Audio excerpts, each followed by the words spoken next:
Some of them want to be abused.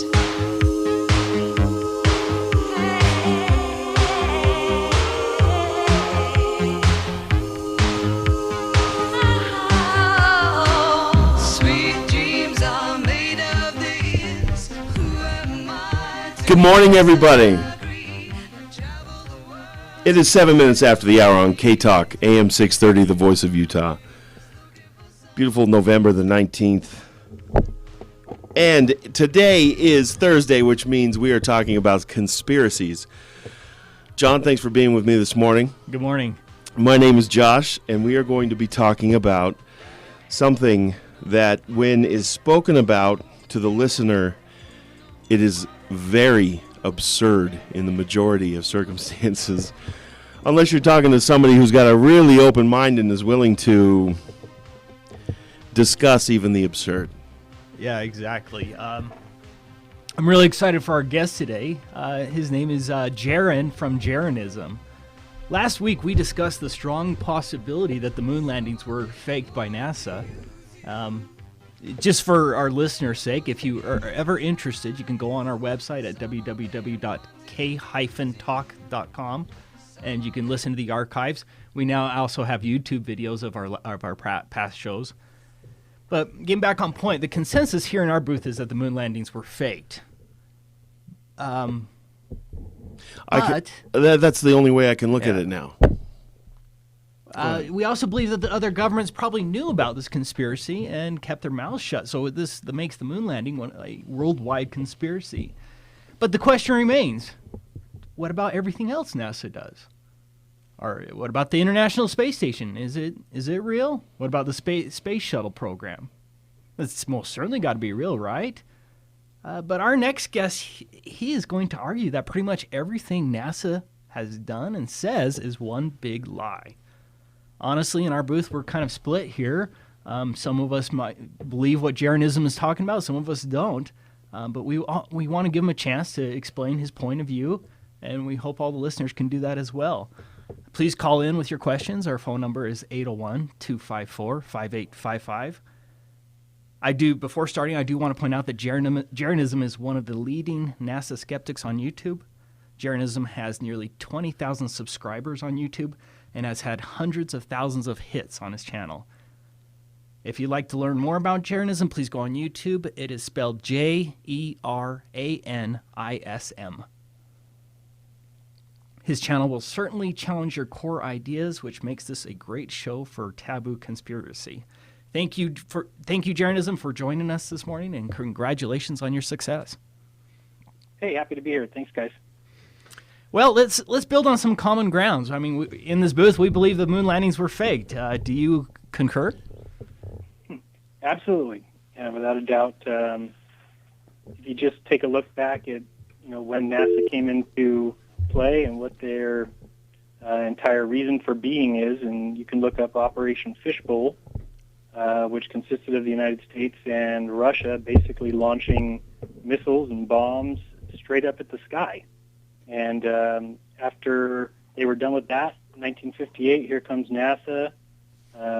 Space and everything up there was immediately militarized. And so now, unless you're NASA, you don't go to space. They were launching missiles straight up into the air? Yeah, you can actually find video of it. And at what altitude were they exploding the missiles? They were getting up as high as they could. I'd have to look it up exactly how high they were launching, but I mean, as high as they could, they were just launching them up in the sky for no reason. And this was in the 50s? Yep. So they had already, I don't know, did they have rockets that could take them all the way into orbit? Before NASA, you're saying? Yeah, because I'm thinking, well, if they're firing missiles straight up into the air and it's going to cause some fallout, I would want it to go like past the atmosphere, right? Right. I believe that I remember right. Operation Fishbowl might have been early '60s, but it was around the same time that NASA began, and you know NASA's origins, right? I'm ignorant to it. I'm sorry. Can you give me a little problem. bit of info on that? Sure. Well, NASA also had, at its helm, people like Werner von Braun and a couple other high-profile German scientists. And Werner von Braun was, of course, the creator of the B-2 rockets. He basically was working with the Nazis. He was German, was an SS soldier.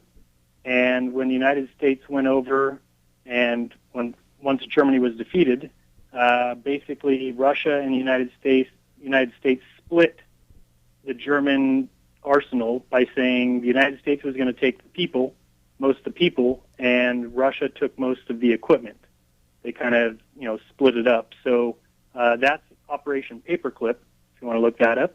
I've heard and of Operation Paperclip, was the United States basically bringing over 1,000 German scientists, and one of those was Werner von Braun, and he was kind of the start to NASA. So those guys are, you can call them Nazis or whatever you want, but basically they came over with their knowledge and their know-how of rockets, and that's what started NASA. I had no idea. Yeah, I feel kind of in the dark over here, but that's interesting. I don't know exactly how that changes my perception of NASA. You take all these scientists over here, and they create a way to exterminate human life on the planet, as we know it. So yeah, and then you know about Jack Parsons. Who's that?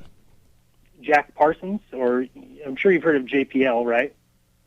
Jaron, I'm sorry. Please let me know. Okay. No, that's okay. JPL is what's now called Jet Propulsion Laboratory, but what some people say was Jack Parsons Lab, which was JPL. But Jack Parsons, basically a guy from down in L.A., I think he died in the early 50s. But basically he was up to a bunch of occult kind of esoteric stuff. Him and Aleister Crowley were good buddies, also L. Ron Hubbard, all those guys. And they were basically part of the Ordo Templi Orientis. I don't know if you've ever heard of that, the OTO. But Got me again. Basically, it's all practicing magic. They were part of a religion called Thelema, and they were involved with Marxism. Like I said, Aleister Crowley's new religious movement that came about in the early 40s was all with Jack Parsons right there by his side. And Jack Parsons actually died, which was, I think it was 1952. I could be wrong on that, but it was basically during an explosion. He was a very weird character, but he also is part of the beginnings of NASA. And JPL today is probably NASA's, go-to group. They're the ones who were in charge of the Mars landing recently with the Curiosity rover. Right? Did that was all happen? done by JPL. Did the Mars No. land? Did it happen?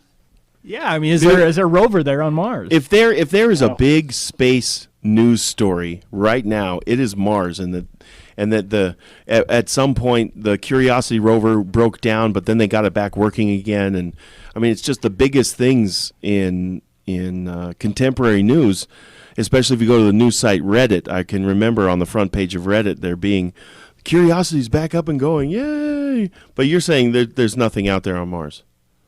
No. I mean, you figure they're sending back video and photographic evidence, so they say, right?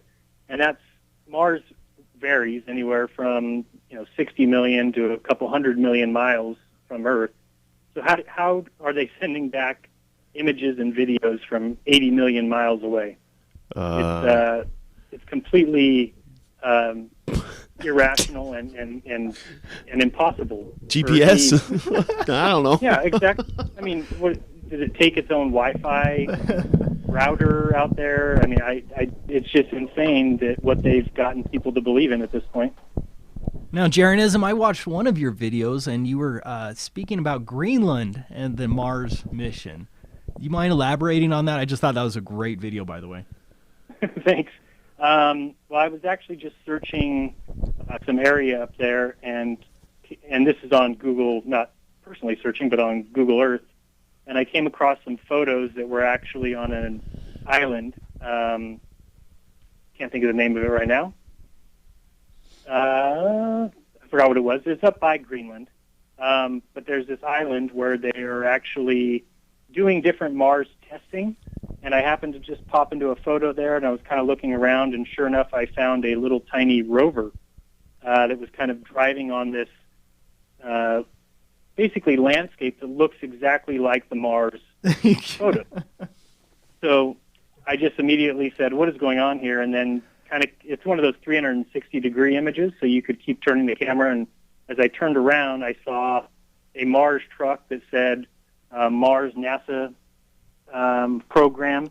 Now, of course, a bunch of people came back and said, no, you're getting confused. That's a well-known thing that's going on up there, and they're recreating a Mars atmosphere, and they are doing testing there, but it just all seems like such nonsense. Would you really go way out to the middle of nowhere? It's actually, I remember, it's Devon Island, Devon. I don't know if it's actually more considered Canada than it is Greenland, but it's a bunch of those broke-up islands up there. And it's a known thing that NASA's out there, but it also makes so much sense when you look at this terrain that they have out there of exactly where these pictures from the Mars rover are coming from. There's nothing else that even makes any sense to me. I mean, if they want me to believe that they can send images 80 million miles, good luck. I mean, people think our internet service is done through satellites, which it's not. Internet on Earth is done through fiber optic cables, which are ran through underneath the ocean or at the bottom of the ocean, and that's the only way we can really communicate through the internet. Yeah, you may have Wi-Fi at your house, but you've got to be extremely close to your Wi-Fi router.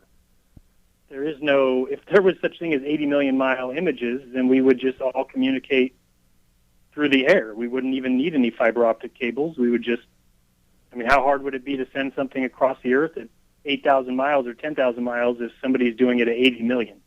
So what it appears to be is that, you know, United States is the first to get to the moon, where we are technologically more advanced than anybody else on the planet. We're the world leaders. Look, we can go to the moon. And that story's old and been done several times. So now they need to uphold this image by making United States the ones that are controlling a little radio-controlled device on the planet on the surface of the planet Mars. Like, somehow, is that what's holding us in that limelight?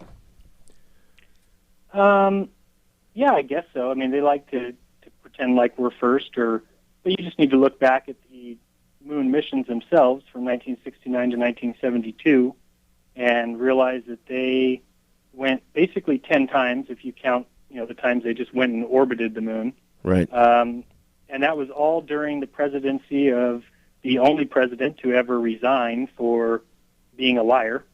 And he was the president the entire time that they were doing these missions. And they went 240,000 miles without a hitch. Well, you can call Apollo 13 a hitch, but I'm talking about no injuries, no deaths. Right. They just went and orbited like it was nothing, went through the Van Allen radiation belts, no issues. Jaron? Yet, since that time... I want to get right back into that. We're going to continue on since the moon, what's been going on with NASA and the Mars rovers. Sure. We're going to continue that when we come back. We're going to go to break. Stick with us, folks. Wish we could turn back time to the good old days when the mama sang us to sleep, but now we're stressed out. Wish we could turn back time to the good old days when the mama sang us to sleep. After today's show, I might need my mom to come sing me to sleep tonight. But welcome back to the show. It's K-Talk, AM 630. This is the voice of Utah, folks. It's Inside the News. John and I, Josh, are talking with Jaron from Jeranism. I need you to spell your name for your YouTube channel, please, for our listeners. Sure, it's Jeranism. ISM. Jeranism.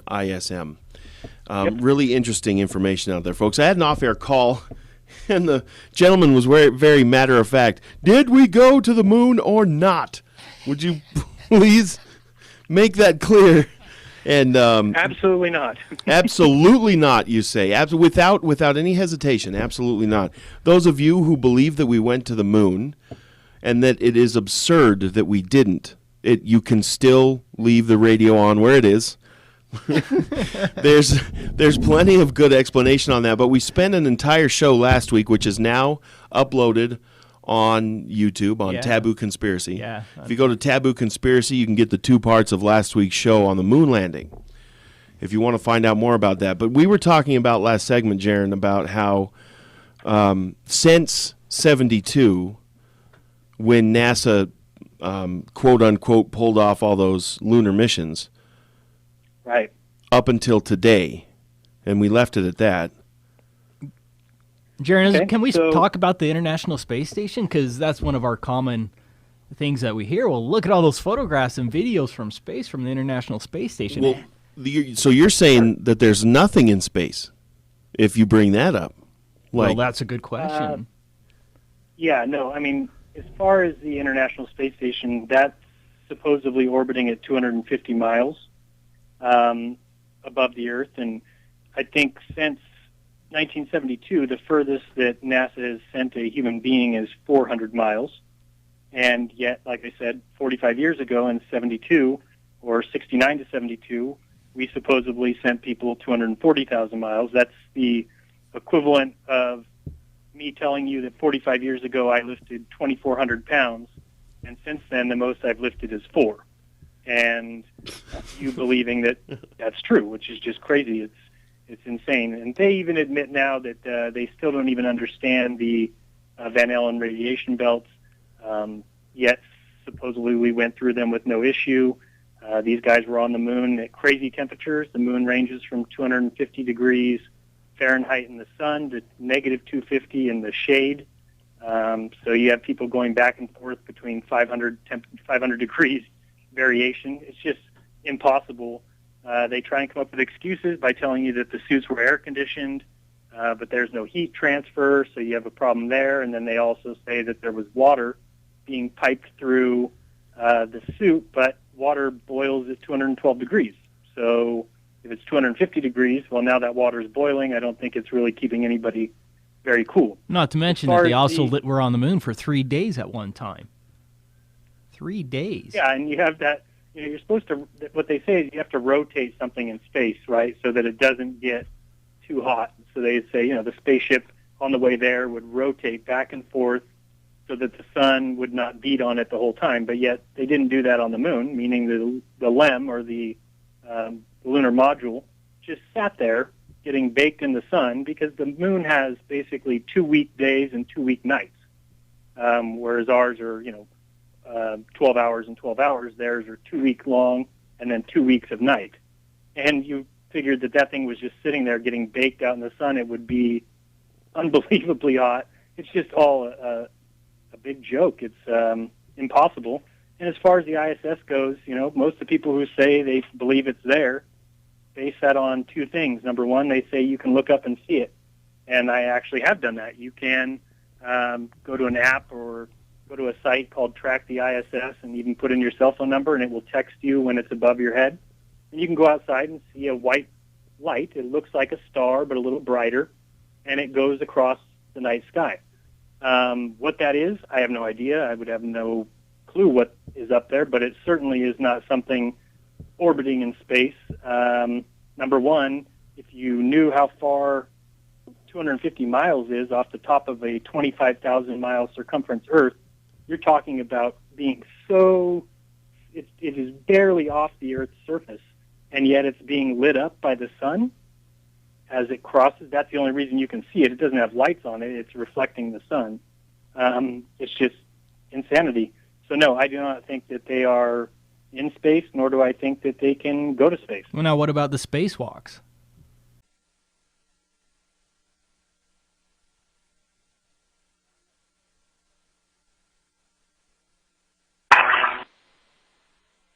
Oh, great. Yeah, I don't think that they are real. Number one reason I would believe that is, have you ever heard of like the fourth wall? No. Okay, well, if you think of like a TV show, say 2.5 Men, we can picture, if you've ever seen that show, you can picture the living room right now. You'd picture the door on the left and the door to the patio straight ahead and the door to the kitchen on the right. But there is no fourth wall because there's an audience there. That's where the right. cameras are. Right. The wall where the camera is and the audience. Mm-hmm. Okay. I'm following you. Right. Well, if you think of space, there's never been any kind of video footage showing a 360-degree turn. Okay. Because they can't show you the fourth wall. Here, I'm going to take the camera off of the man working on the space station, and I'm going to spin it around and do a quick selfie, and then put it back on the guy doing the work. That's never happened. No. Oh, I would have pulled a selfie myself while we're up there. Yeah. Or to look out at the moon, or to look out at the sun or the other planets or anything like that. They don't show you that kind of stuff. They just show you a man in a spacesuit working on some big apparatus that is probably done on a soundstage or in some sort of pool. There's actually tons of evidence of bubbles being seen. Yeah, I saw also, one news article where they said a NASA astronaut almost drowned there on a spacewalk.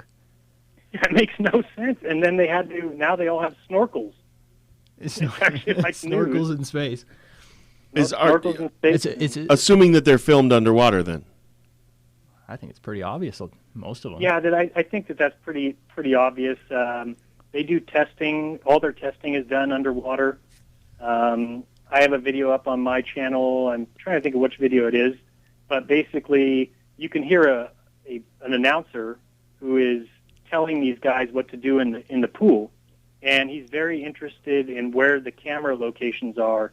And, hey, if you're there, the camera can't see you.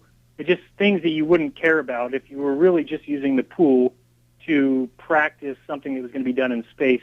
What difference would it make where the camera is? But that's obviously the focus of what they're doing in the pool, is to make sure that the camera is seeing everything that they're doing. Basically, complete nonsense. It really is baffling to me that the amount of people that still believe it, because you can go to the ISS Live. You can just type into Google search ISS Live, and you will get a video pretty soon, because even though they tell us it's 24 hours a day, it actually only plays for about 15 minutes every hour, and the other time you'll see nothing, or you will see a screen saying that it's on the dark side of the Earth, so it has lost communication.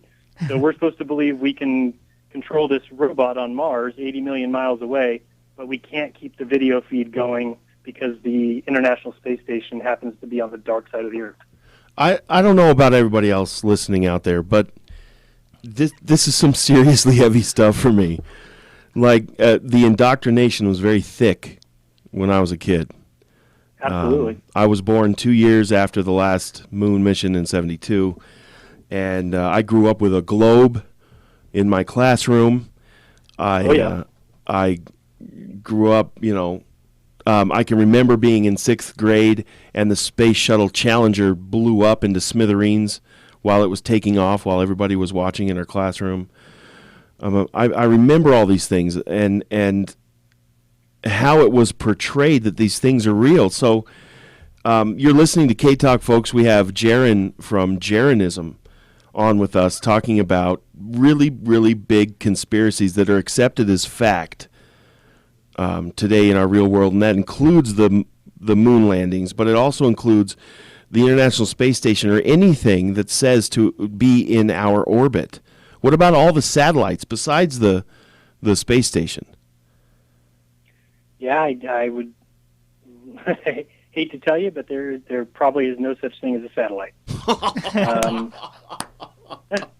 You can actually check out my channel. If it weren't for the rational logic explanations you've been given thus far, then I would completely dismiss that statement.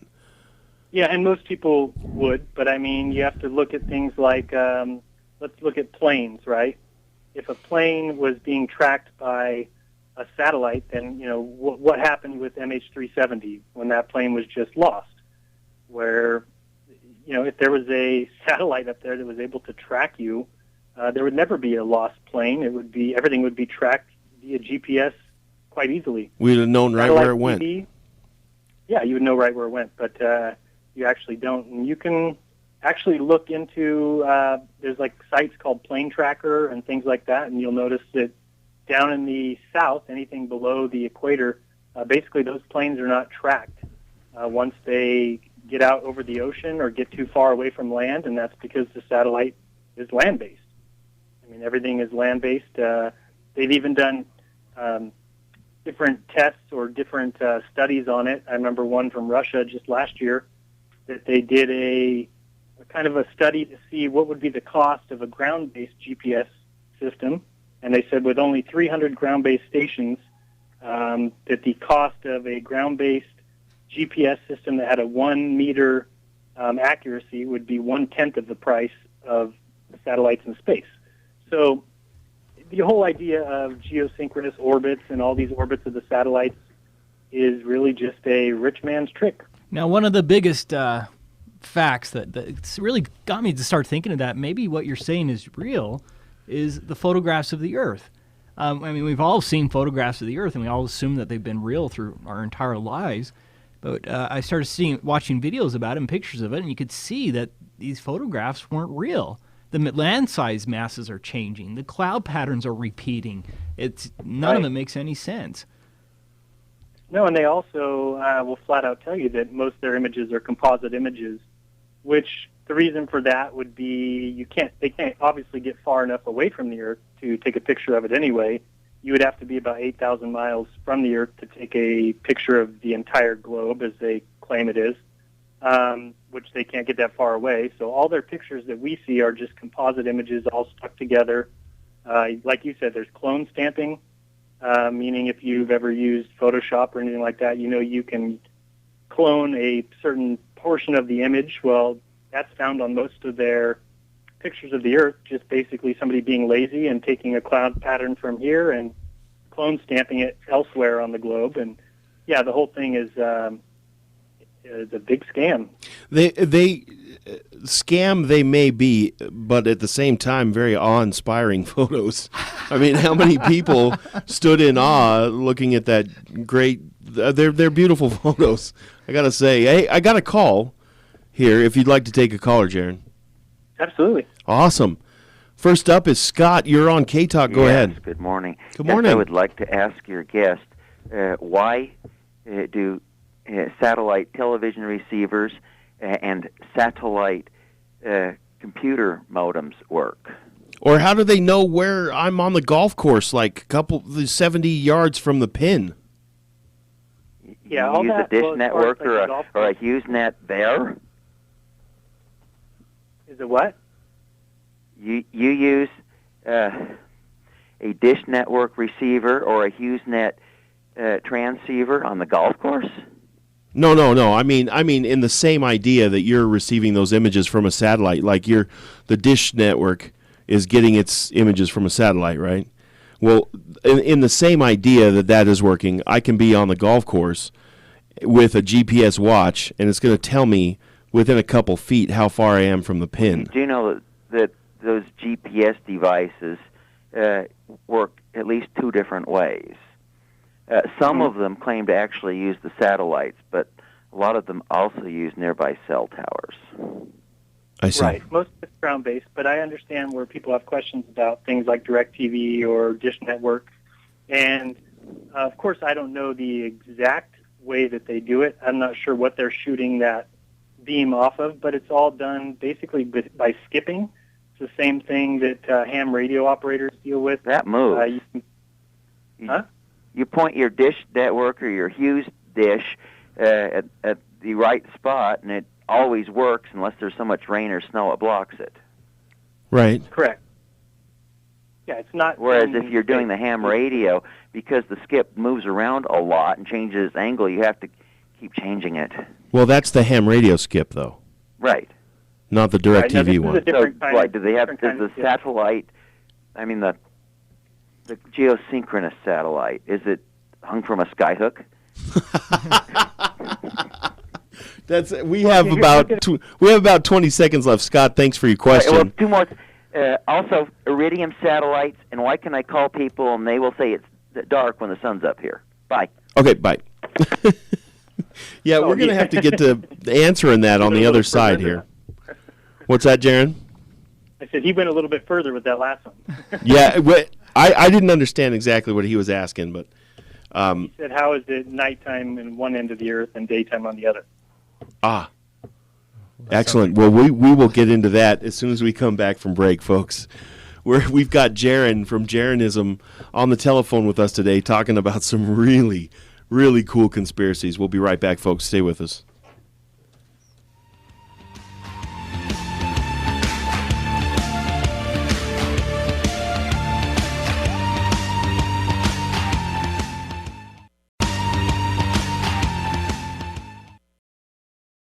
Same clothes, homegrown, a stone's throw from a creek we used to roam. But it would remind us of when nothing really mattered. Out of student loans and treehouse homes, we all would take the ladder. My name's Blurry Face and I care what you think. My name's Blurry Face and I care what you think. Wish we could turn back time. Welcome back to K-Talk.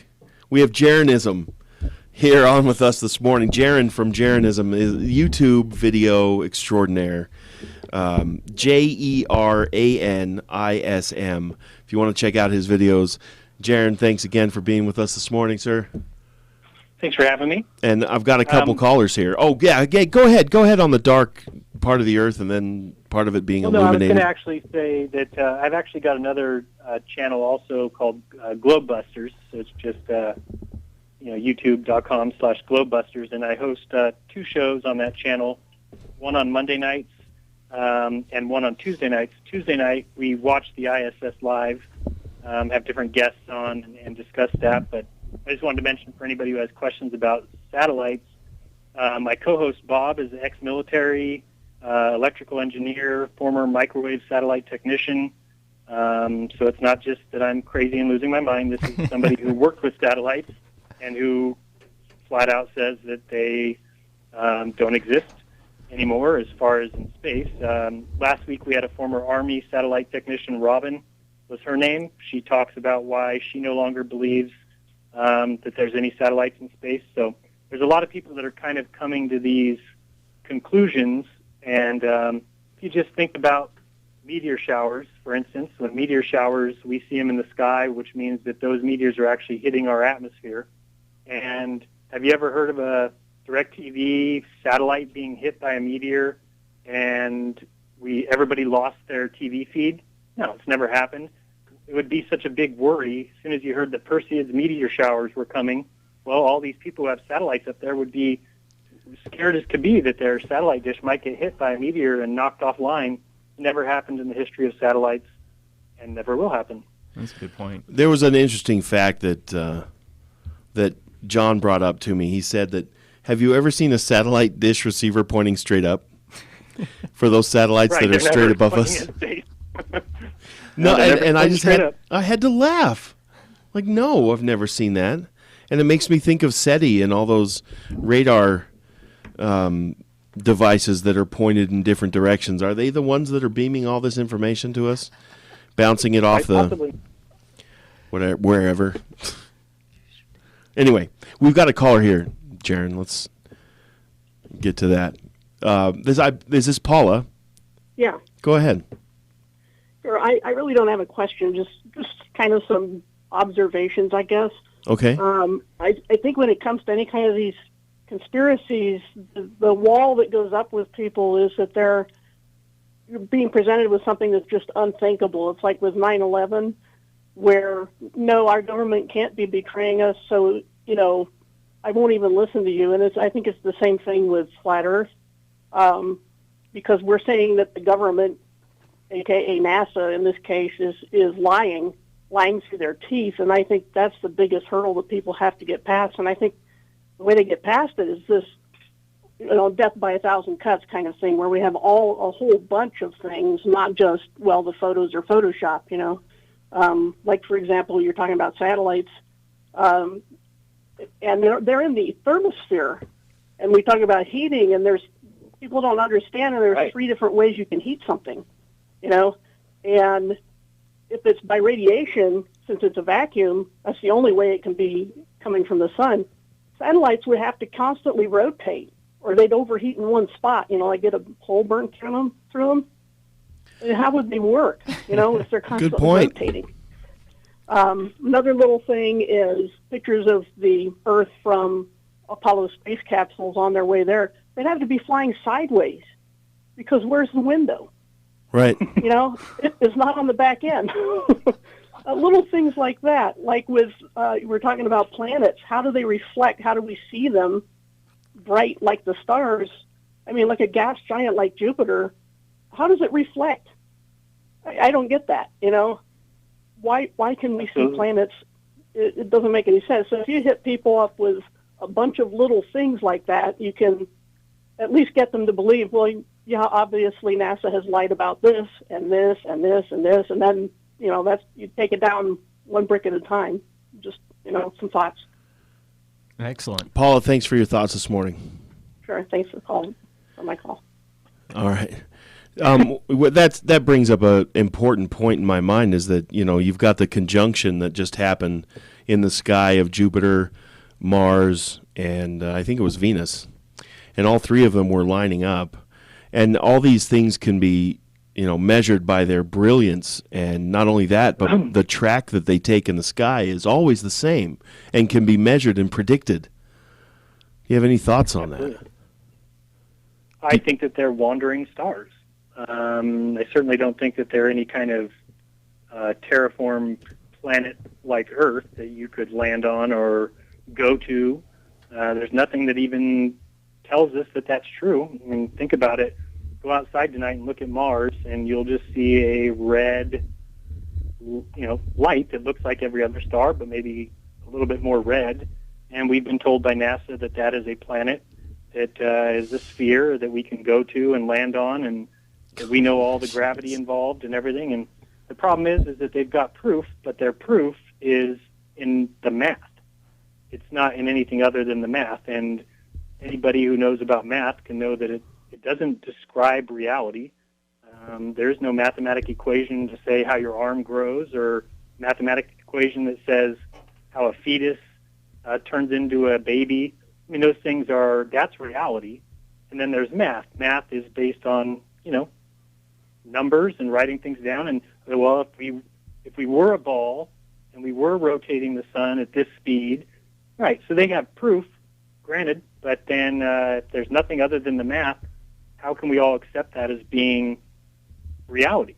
It's simply a mathematical equation showing us that it is possible for those things mathematically to work, but it doesn't mean that they are actually up in space. You know what I'm saying? I do.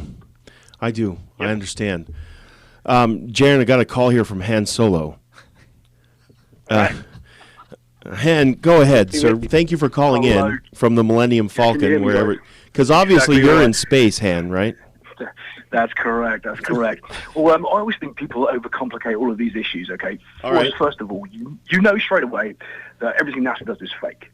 Straight away, remember who they are. They're the Nazis. That's, Werner von Braun, everybody came over on Operation Paperclip after World War II. Yeah, we talked about that earlier. But straight away, when you start thinking about that, and you start thinking about all the photos, everyone's talking about this photo being photoshopped and that photo being photoshopped. Well, no one actually sits and looks at the photos and goes, right, well, there's no stars in the background of the moon. But yet the Hubble telescope, using the same camera technology, can take pictures of stars in the end of the universe. Well, what's the difference between that camera and that camera? Why can that one take pictures of stars and that one can't? Well, the reality is they can't fake all the stars on the moon, because they'll get caught out really easily, because they're going to start looking at them and going, well, they all don't add up. So they just don't put them in the picture. The other part about trying to take a picture in radiation, the camera film just itself would actually burn up. As soon as you expose the camera film, taking the picture, it'll burn up. That's just fact. So when they're going around in the 1970s with their Kodak moment cameras, which they made a big deal about, using these specific cameras from Germany, as soon as they take a picture, the film's burnt. So well, you know that's a lie straight away, but yet everyone accepts it. And anyone who's ever used a roll of camera film and taken it through the airport and putting it through an airport scanner and never had it, been completely erased knows that that's exactly what happens. But having it out there exposed for 3 days and it not, completely wiping out, no one questions that whatsoever. No one questions that they've got the best Space Invader, video game pilots ever that can get, a picture of around Pluto going, what was it, 4.3 billion miles? 2.1 is through the asteroid belts. And apparently the satellite goes through an asteroid belt because it's been played by, I don't know, how do you get it through an asteroid belt? It's 2.3 billion miles, It's not, not very far, but everybody believes it. Yes, everybody does. Seriously. Even I believed it. Yeah. A week ago. But the real difference is most people don't spend time and look at things in a critical mass. They don't turn around and go, right, there's 10,000 satellites in space, allegedly. So go back, do the math. How many times does a rocket have to leave the Earth to put 10,000 satellites in space since 1970? 10,000 times. How many? Exactly. Yeah, but how many a week? How many is that? Oh, I haven't counted. About three a month. So basically, that means they're doing a shuttle launch 3 a month since the 1970s. Well, that hasn't happened. So how have all these satellites got up there? Okay, good point. Yeah. All right, guys. Thanks. Hey, thanks for making a short appearance here, bud. Don't be a stranger. No, I've got to be in and out in case I break your bleep machine because I'm trying to keep myself very, I don't normally talk this PC, as we say, so I'm just going to disappear. Yeah. Take care. Have a great morning. My goodness. I'm trying to keep my composure here, but I can't help but, to hear some of these things and just immediately snicker or laugh because of how I drink all of it up without questioning anything. And then when the lie is exposed, that's just the response I have is I'm laughing over here. And I don't know. Well, if you go ahead. I was just going to say that if you think about the fact that if you even look up on Google how far can the human eye see, it'll tell you if you're standing at the beach and looking at the horizon, somebody who's 6'2" can see 3.1 miles. But by looking up at the stars at night, the furthest we can see is a star 95 quadrillion miles away. So, anybody who believes that they can see 95 quadrillion miles away is insane. And it's sad, but if you look at it, because people will hear that, I believe that the Earth is flat, and they will tell me it's a crazy belief. And if people knew what they had to believe in the ball, the globe, the sphere Earth, you have to believe that you're spinning 1,000 miles per hour. You have to believe you're flying 66,000 miles per hour in orbit around a 93 million mile distant sun, which is just, of course, a normal sun. Out of all the suns that we see, those are all supposedly suns just like our own. The orbit that we do around the sun is a 584 million mile orbit per year. That sun and us included go around the galaxy at 490,000 miles per hour, and then the galaxy, us, and the sun all move 2.2 million miles per hour around the universe, meaning that we go a total of 19.6 billion miles in a year. When you start hearing those numbers, it's like, whose belief is really crazy? And the North Star has never changed its position. Right, and then January 1st, all the stars reset again, even though we didn't travel in a circle 19.6 billion miles. We just traveled part of a circle because it actually takes 250 million years to get all the way around. How could the stars reset? And again, they have proof, mathematical proof, to tell you that you live on a ball spinning in the endless recesses of space. This is the most popular show I've done in 6 months. And the callers want to get through to ask you questions, and I just can't fit them all in. But we have just, I'm going to risk taking this call. Look, caller, you have about 15 seconds to ask your question. Go ahead. And there's nobody there. So, caller, you have about 15 seconds to ask a question. Go ahead. Quick question. Jake Garner, a former senator here, claims to have gone up and seen the curvature of the Earth, etc. Was he a phony also? Good question. Yeah, I I think absolutely, because even if you look at some of the things he said, he claimed he could see the stars and galaxies, that they were brilliant, but if you listen to NASA's astronauts, they claim they can't see stars. So somebody's lying, and I would say that they're all lying and they get their stories confused. But no, I don't think that he's been up in space. I don't think they would ever launch anybody up on a rocket to space anyway. Would you be willing to do another show with us? Absolutely. Awesome, Jaron. I'll be keeping in touch with you. We're completely out of time. I can't tell you how glad I am that you came on this morning. It has been a complete riot. Thank you very much. All right, have a good day, guys. Thank you. It's so cool. Jaron from Jeranism, Jeranism on YouTube. Folks, look it up. We're going to be back with more Flat Earth with Mark Sargent when we come back after the break. Stay with us.